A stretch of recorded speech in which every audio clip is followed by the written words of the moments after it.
Good afternoon, everyone. This is Alan Paul Silverrstieen, CEO, President of Imagine AR. Thank you for joining us this afternoon. This is going to be just focused on Q&A. If you have any questions, please submit them in the chat. We'll only answer questions related to certainly the AGM. I'll provide the summary of the AGM as well, briefly, very shortly. But if you have questions, we have muted everyone. Please submit it in the chat, and we'll do our best to answer them. Just to begin now, it is almost 12:05 on the Q&A. The AGM occurred this morning at 11 o'clock. Everything had passed via the votes. So everything put forth was approved for all resolutions, including all board of directors were approved. The 3 directors stock option program, the 10% rolling was approved, and the auditors were approved, and the financial statements, which were fully audited, were submitted and approved as well. So that was the order of the business today, which was approved for the AGM. This was, again, due to COVID handled via audio, but we do expect next year, as we go forward with the vaccines and everything else, that we'll go back to having a physical one, and it will be in Toronto next year, probably around the same time. If you have any questions, please submit them. I know we put a lot out there in terms of press releases, and the activities picked up significantly in the world of augmented reality. The large NFT release that just occurred with our partnership with Liquid Avatar has caused quite a bit of additional interest in what we're doing, and we're getting a lot of inquiries when it comes to the non-fungible token that is AR enhanced that we are doing as a partner of Liquid Avatar. Again, if you have any questions, I did not set up for a formal presentation today. We do enough that I think between the press releases and the appearances, there's a lot out there. But if you have specific questions, please type them in, and then we'll do our best to respond to it. So if you have any, please submit them via the chat that's on the bottom of the Zoom. Growth plans. So what we're looking at is AR to date has, prior to the pandemic, was really viewed as a very advanced technology, but most of the organizations we spoke to, and again, everyone is familiar, we do a lot in the world of sports, they weren't sure how to monetize it. And what we have seen more recently than ever before is great interest from organizations around the world now. We get a lot of inquiries from countries throughout Europe and organizations overseas, how to leverage AR to engage fans at home. This has become a major interest to a lot of the sports teams and organizations, as well as in the world of music, because the feeling is, even as we come back out the other side of the pandemic, there are many fans that will not come back in stadium, will not see the live event, and a lot of the fans are also geographically located around the globe. So a lot of the sports organizations we've spoken to, and we're expanding in terms of different types of sports organizations beyond the major ones we had originally targeted, was to target fans 2 ways. One is using the GPS via the delivery of mobile AR experience in home is a great interest, which is also can be integrated with a reward card. Again, being the reward card is an additional screen of content that can be delivered simultaneously during the AR experience. And we do that with both the SDK, which was just recently, we tweeted out with Valencia. They've already activated it and are up and using it as a soft launch, but they're doing a major launch in April with it when the Cup Series occurs in Europe in La Liga. And Real Sociedad, they are doing their implementation as we speak, and Real Sociedad will be launching their version of the SDK as well in the spring. But the focus for sports organizations are fans at home is a very big one that we keep hearing and engaging them. And the second is what we call is make goods. In the world of sponsorship, all the sports teams have had a lot of contracts for fan traffic in stadium, in arena, for views of the digital signage and promotion. And since there are no fans, the organizations are looking for make goods. And AR, again, is one of the prime examples that we're getting looked at by, again, not only by sports organizations that we know in the major leagues, but also in Europe. We're getting a lot of inquiries. And additionally, as you may have seen from our recent release, World Tens Rugby, which we have never heard of, was in partnership with GSI, which is headquartered out of Florida. GSI is run by Kevin Meredith, but the former owner and partner of the New York Yankees, Joe Malloy, is part of it. And they brought us World Tens, and that opportunity from beginning to close for a 3-year white label deal was less than 3 weeks. And it demonstrated from Paul Holmes, the CEO, that he wants to make our white label app the center point of World Tens Rugby. We're expecting that to be launched by the early summer, the latest, but it's probably going to come out before. And it's going to be a full, comprehensive white label version. It also has something that we had developed and we're rolling out called channels. So they'll have subscription, free or paid. It's up to the provider in the white label app to provide channels for the different teams of World 10. So that's going to be a pretty exciting one to do. And I think it's going to be fully comprehensive. So the partnerships continue in the world of sports for sure. The Hype Innovation Lab is ongoing. And just to give you an idea on Hype, we have sat through 40 different presentations in 3 different vertical markets. We've been selected to be involved as a finalist in 3. One was teams, leagues, and broadcasters. The second one was winter sports. And the third one was motorsports. And the presentations will be done as pitch days in the next couple of weeks at the end of March. So we're preparing for that. And we do a general pitch day. They make it very public. And we are provided literally 4 minutes to do a pitch and then 2 minutes of a Q&A to those different vertical markets. They have turned around the Hype and made an adjustment recently that you can, as a finalist in Hype Innovation Lab, select your top 3 targets who you want to present to one-to-one. And we're expecting that to go through. And if it does, we have quite a bit of list there. I will say there are ourselves and 2 other AR companies. The other 2, one focuses on bobbleheads, which we are capable of doing, and we've been doing that for a couple of years. The other one, I'm not sure what they deliver. So we're feeling very confident or optimistic that we'll get quite a number of proof of concepts and opportunities to work with a number of teams. We are focusing not only domestic, but most certainly international. And the other area we're very much focused on is the second screen immersion we've discussed, which is utilizing a phone to point at a logo, an image on the screen during a broadcast and to receive an AR activation. We also provide the web AR version of second screen immersion, meaning if there's a QR code on screen, rather than using an image, we can activate and provide a delivery as well. So the Hype, I think, will expand us much further in sports. We are making inroads in other areas, so please watch as the news potentially comes out, but we're very optimistic we're going to expand beyond sports in the very near future and to continue to grow. The inquiries are coming in now globally, which is exciting. So although we've just started doing, again, UK, we started in the fall aggressively marketing. We work in Spain with bookyourstadium.com. The CEO, Joaquin, and I speak regularly every week, and they're out marketing our solution to soccer clubs throughout Europe. We also work with Blue United. Blue United is bringing us to other clubs in Italy and other countries as well. But the reason we selected Blue United is because their presence and their relationships in Japan. I still believe Japan is a great market opportunity.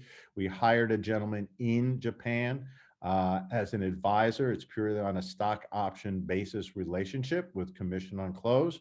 And it has been interesting to sit through those presentations. I've participated in them. They usually are somewhere between 7 and 9 p.m. Eastern Standard Time, and they are completely in Japanese. Both the presentation is written in Japanese, including our videos have subtitles in Japanese, and all the discussions. But a number of them have been interesting that they do understand English and have been asked questions. So we are continuing to expand in those types of partnerships. And we are being approached again regularly by other groups that have clients that are looking to integrate AR, and the SDK is of great interest for obvious reasons that teams, consumer brands, retailers, broadcasters, they can build their own interactive audience and monetize that channel, which is what's happening.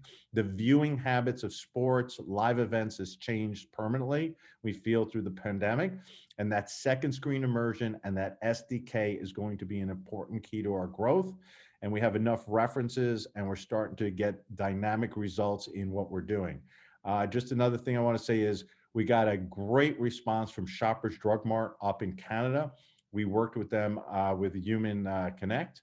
It was a full white label product, and the results were thousands. I think it was 2,500 top executives across the country in Canada participated in a couple-day training, and the download was over 80, I believe it's close to 90% of them downloaded and continually used it throughout the presentation. And that presentation included dropping on location characters, individuals, also an Easter egg hunt, scavenger hunt.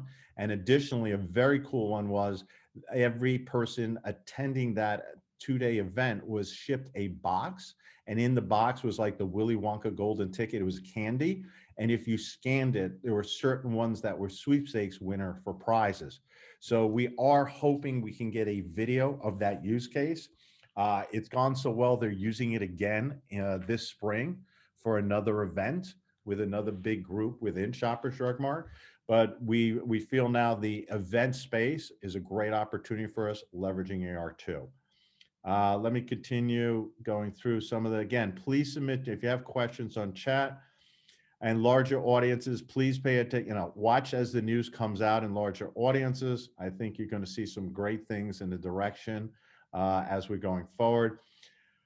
Positive trend, absolutely, in AR activations. Valencia did a soft launch and we're working with them. They're working on the new SDK, which has a live real-time dashboard, which didn't exist in Cloud 1.0. So Cloud 2.0 is dynamic. It comes with graphs, data analytics, all live.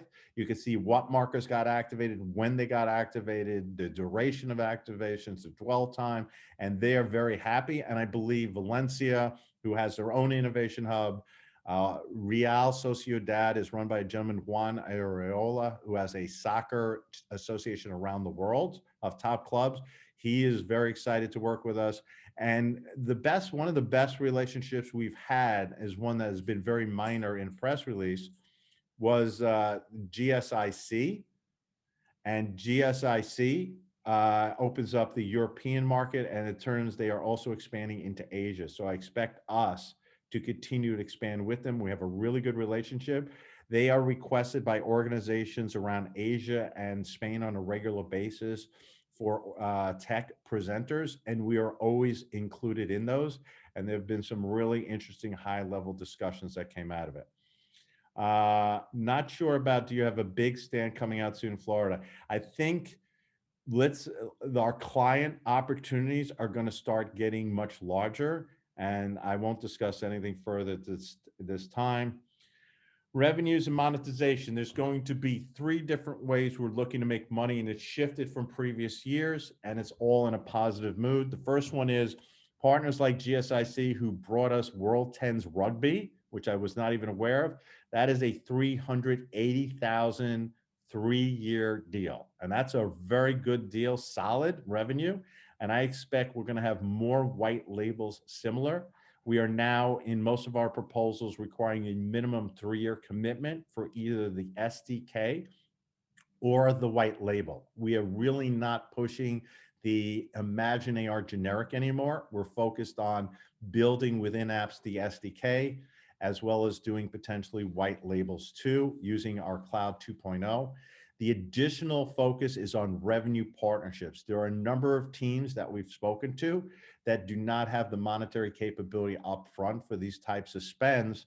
So we have made flexible deals as we revenue partner the deal on a 3 to 5 year deal, and we participate in as well. I think that's important to lock up that relationship with the clubs, provide some really good, meaningful opportunities, sharing the revenue, and start growing out and building market share and getting teams under our belt to start working with us continue to grow the company. So I think the revenue sharing is something also that's going to give us that additional beyond just the fixed fees.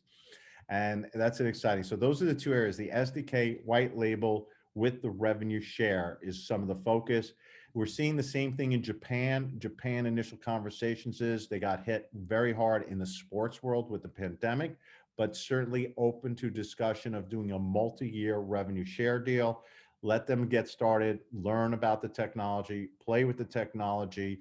And then as we come out the other side of pandemic, I'm extremely optimistic that we are going to continue to grow the revenues. If we look at last year revenue bookings, not revenue, and I want to explain that specifically, the bookings last year were 775, which is not a huge amount, but certainly as the industry is growing, that's a start. We already come close to that already. I believe this year, in terms of our 3 deals to date, I think we've exceeded it already. So we're expecting this year to be a significant year for SDKs and white labels. And I think you'll see the revenue share coming out as well out of that to start adding it going forward. We do not provide revenue guidance at this time. And by the way, we are very well financed from previous ply replacement, the warrants. We do not need any financing whatsoever, as we've mentioned previously publicly, certainly for 2021. And if we start hitting these numbers and start growing as well, it will also carry us into 2022 pretty well.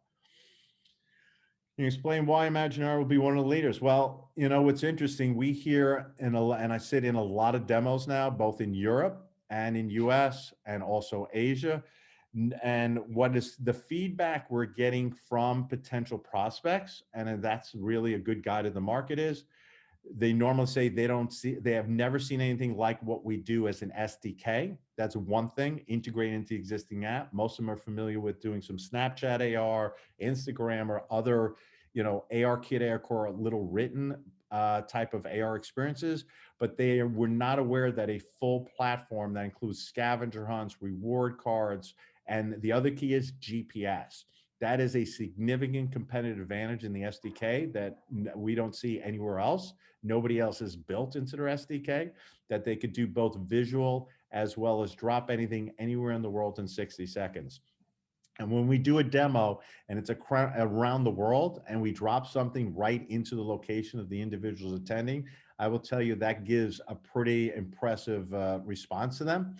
And the other one that always goes over very well, as simplistic as it is the Flow Rider, and using the green screen player capability is something that we see sports and entertainers are extremely interested in. And we are still looking to place live stream AR, and it's on our roadmap to potentially offer it this year. We discussed doing that in India with Ananya Burla, and hopefully that's something we could proceed with. We do not discuss stock price at all. Nobody does. How he feels from QR codes to low activations. You will never facilitate a transaction from QR codes. QR codes built up in popularity. They've been around for years. When pandemic hit, that fueled the growth of Web AR. And Web AR is the capability to point the camera for an activation. And since it doesn't require the loading of an app, you need a QR code. The QR code, for lack of a better word, when the camera sees it, it's just a redirect to a web page. That's all it does. It's sort of like a Web AR address, right? You see the QR code, it's asked for permission, and that is something we are providing already to clients, and you'll see some live activations coming out in the very near future, which will be announced. So you want both logo and QR code. When we're speaking to broadcasters, there's very specific feelings on them. There are certain sports teams and organizations that want to look and feel of the broadcast and do not want to see a QR code on screen. There are other broadcasters who prefer to have a camera Web AR activation so that if someone happens upon the show or the broadcast, they can immediately see it and not require the download of app. So those two will live together. As we go forward, just to give you an idea, everyone's talked about Apple AR glasses. The recent rumor a week ago was it won't be out to 2025, which will give us a tremendous future run for mobile AR. Apple glasses is going to focus on something called applets, which is an AR QR code for them. Again, because if you're looking around the real world, think of it with glasses, you can't download anything. You're going to have a QR code activation off the glasses, and we will support that as well. So we are supporting AR, QR codes, as well as the vision. We are looking to build out and introduce web AR in a huge way as we get into the summer. We have expanded our technical team significantly in the last 90 days. And that is where an overwhelmingly amount of the monthly investments are going into, and will continue to grow as we go forward. Both SDK with Cloud 2.0, the white label with what I call the subscription channels, and think of it as like Spotify for AR, that you can either charge or make them freemium. That's never been done before, and that'll be made available both in the SDK, but it's available right now in the white label, but has not been rolled out to date, but will shortly. And web AR, we believe, will be a major growth area for the company as well, utilizing QR code activation, whether it's on screen or in consumer packaged goods as well. We have a combination of employees, contractors, advisors, development team. We're significantly beyond where we were last year, and we controlled the growth. When the pandemic hit, I actually shut everything down very quickly on development, and in terms of marketing, enormously. We cut back our financials, I believe, probably 70% plus the month per month for quite a number of months. There were also salary and compensation cuts, including myself, over a period of time during the pandemic. And then once we understood, as we started coming out the pandemic, more towards the fall and going into winter, and now it just seems like we're adding people on a regular basis and adding resources. We've built out our testing and Q&A a lot more because of all the different variations. A lot of people don't understand, when you do the SDK or even generic Imagine AR, there's over 80 different models of Android phones with different operating systems. And we have to figure out how to test the majority of them. Different than Apple, iOS is a lot tighter environment. It's easier to manage, control, and test, but they are making ongoing changes. When Apple took iOS to the new iPro 12 and iOS 14, which fully integrated LiDAR and AR, it required us to almost rebuild a number of the areas within the app. And the SDK is extraordinarily high performance. We are actually using LiDAR and using ARKit extensively, and are in full native mode for both AR Core, which is in Google, and ARKit, which is for Apple. So those things have required us to really build out the testing, not as much on the Apple side, although the upgrades, even on the little upgrades everyone sees on their phone, we usually have to go back and test, and it affects little things. But certainly in the Imagine AR and Android, it's been a continual challenge to keep up with it. But going back to even iOS, because we handle any type of content, that's another major competitive edge we have. When we talk to teams, sports teams, organizations, they don't have to build all new content for AR. We come to them and say, you can use an MP4, a JPEG, a PNG, an OBJ, and we do have a number of 3D modelers in-house employees, and we've had them for a while. They are now working continually to offer 3D models and opportunities. So having the ability to handle any type of content has also been a bit tricky on both models. When we use, and it's going a little technical, when we were Imagine AR generic, which we are still out with, we were using Unity as one of the base areas to help us. But in the SDK, we went pure native for both Android and Apple. So that made a significant performance enhancement, also allowed us to build out a lot of our own handling and tech around it. And we've done a lot of advanced things in there. Patents, yes. So let me explain the patent that just got approved. It's a very exciting patent, and there's a number of questions about it. When we originally contracted and purchased a patent portfolio, I believe 2 years ago, it was acquired for 5 million shares at, I believe, 5 cents a piece, and 60,000 Canadian. That was the total cost of the acquisition. It was for sale for multi-million dollars at that point, but we were able to negotiate that deal and get that at a primarily shared deal. When we acquired the 5, of which one of them was a pretty good one, the top one on the list, we're very excited. It's on the website. There was an additional patent which was perceived to be abandoned. Not sure what the specific PTO, U.S. Patent Office term was, but it was abandoned, but not purposely. So we contacted the original patent filing company, who is now our IP legal counsel, White and Williams. I work with Frank Bruno, who's the head of IP directly. And we worked closely for the last 2+ years, which was behind the scenes, to petition and get the US Patent Office to allow us to resubmit the patent and bring it back to life, and then to continue argue the claims and to get it approved. What makes this newly approved patent, which I believe is published on March 16th is the date. So everything you see online is the patent pending. It is not the final patent. There are certain claims that have been adjusted, but this patent was originally filed back in 2012. So the key of success of this one, which would be the sixth patent now we own, is when the patent office reviewed this one, they reviewed it back from the 2012 and prior art timeframe. They did not look forward. So there are people saying, commenting, oh, look at the patent. How could you get it? Whether it be other AR gaming companies out there that everyone knows or other people doing it, the patent office cannot look forward because it was an originally 2012 patent. They can only look from 2012 and prior art. So that made it, something exciting, because if we submitted it today, it's most certainly would never be approved. So that one is now approved. It'll be published. You'll be able to see it, I guess, next week, the 16th. And that's a big win for us on virtual location and stories. And I think you're going to see the power of that one and the existing ones. There was a question. There is one more patent that was previously applied, and we're pretty optimistic of that one as well, proceeding in the very near future as well. But the one that we just got, to me, was a big win. The press release you read was written in conjunction with White Williams.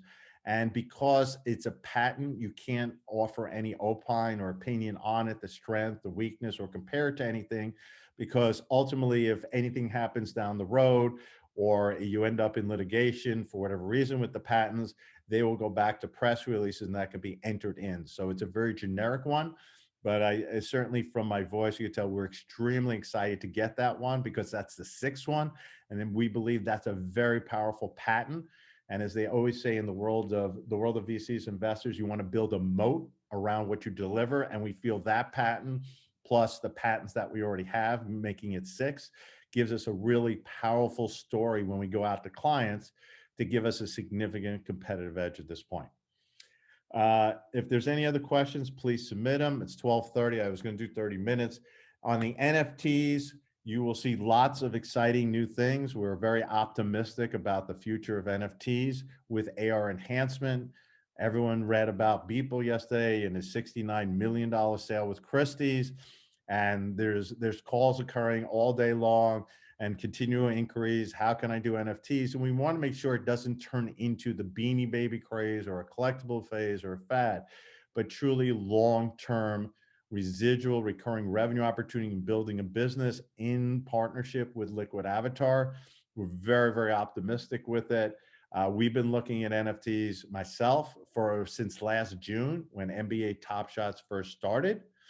And it's something I always looked at to do. And I think NBA Top Shots became the turning point to really take it to the next level. And also the pandemic made a difference. People at home, they're not, going to games, they're gambling more. Robinhood has built a huge following, despite the whole thing with GameStop and AMC. But point being, people looking for alternatives with their money, the next gen.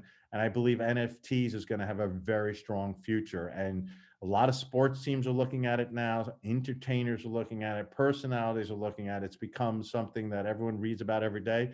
It's been out there. You're just going to see a lot more. Very proud of the Imagineer Liquid Avatar announcement in Super Crypto yesterday.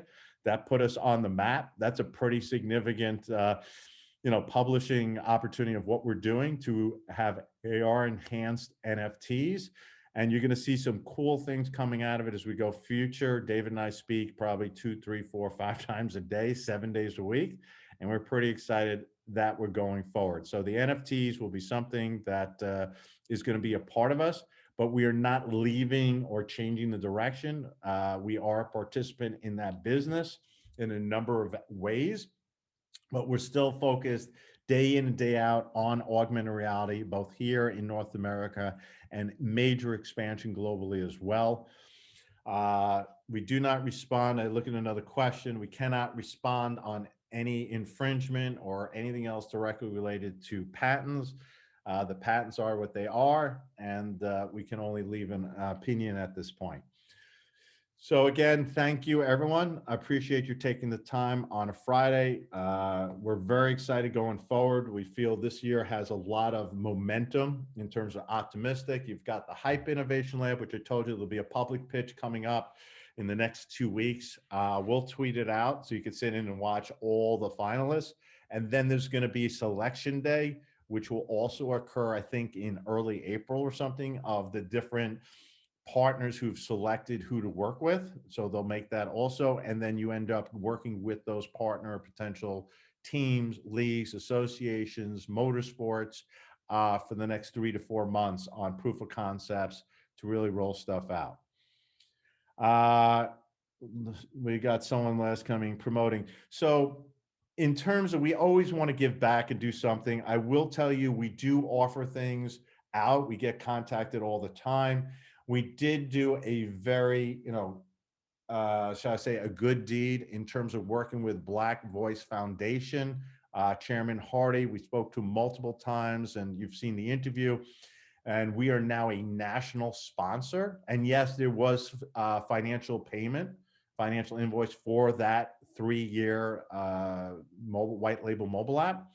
But we did give back, and we're working very closely with him to do a number of programs.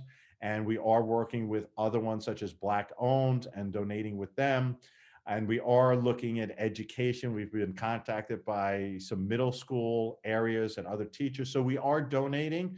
We haven't aggressively gone out because we're focusing on driving revenue and really building out now a lot of the marketplace areas we're looking at: entertainment, sports, retail. And as we're coming out of the pandemic, I will say retail and consumer opportunities seem to be growing of interest now that they know they want to do something coming out the other side to take on the, I don't want to know if I use the word Amazonification, that everyone knows they're sit at home and hit a button and Amazon delivers. And retail, malls, consumers, they want to see how they're going to offer immersive, experiential engagement to consumers. And again, AR being COVID friendly, socially distanced on a phone 24/7 is something that I'll say every conversation we have, and we are doing lots more demos around the world. Everybody knows AR now. It's no longer educating them. It's more of understanding how to monetize it.